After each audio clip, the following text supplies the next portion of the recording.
যুক্তরাজ্যে ৫৪,৫৮৯ জন বাংলাদেশি বংশোদ্ভূত মানুষ রয়েছে যারা ব্রিটিশ সরকারের দেওয়া ইউনিভার্সাল ক্রেডিট সহ অন্যান্য বেনিফিটগুলো পেয়ে থাকেন। যুক্তরাজ্যে থাকা ২০০টি দেশের নাগরিকদের মধ্যে বেনিফিট পাওয়ার ক্ষেত্রে বাংলাদেশিরা তৃতীয় স্থানে রয়েছেন। দ্বিতীয় স্থানে থাকা পাকিস্তানি বংশোদ্ভূত ৮৫,৮৮১ জন মানুষ রয়েছেন যারা একই ধরনের বেনিফিট পায়।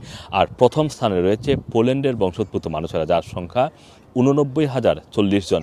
এরপরেই রয়েছে রোমানিয়া ৪৫,৭২৭ জন, ভারত রয়েছে ৩৩,৫৬১ জন, পর্তুগালে ৩২,০৬৩ জন, নাইজেরিয়ার নাগরিক যারা ব্রিটেনে থাকেন তাদের মধ্যে ২৩,৬২৭ জন এবং আয়ারল্যান্ডের নাগরিক যারা ব্রিটেনে থাকেন তাদের মধ্যে ৯,৩১৭ জন বেনিফিট ক্লেম করে থাকেন। সব মিলে ব্রিটেনে ১ মিলিয়নেরও বেশি বিদেশি নাগরিক বিভিন্ন ধরনের বেনিফিট দাবি করছে।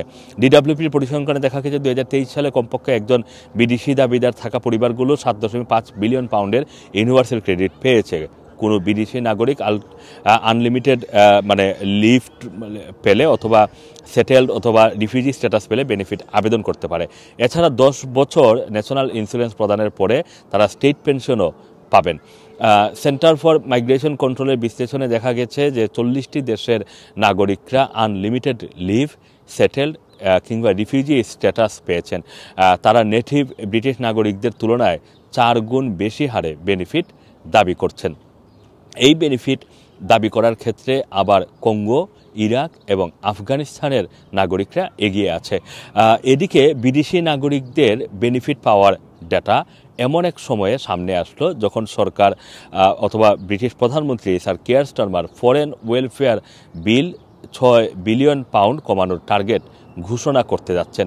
তবে তার পরিকল্পিত প্ল্যান বিদ্রোহের মুখোমুখি রয়েছে। এদিকে বিদেশি নাগরিকদের বেনিফিট বাবদ ৭.৫ বিলিয়ন পাউন্ড ব্যয় করা হলেও ব্রিটেনে থাকা ১ লাখেরও বেশি অ্যাসাইলাম আবেদনকারীর জন্য সরকার বছরে আরও ৫.৪ বিলিয়ন পাউন্ড ব্যয় করছে।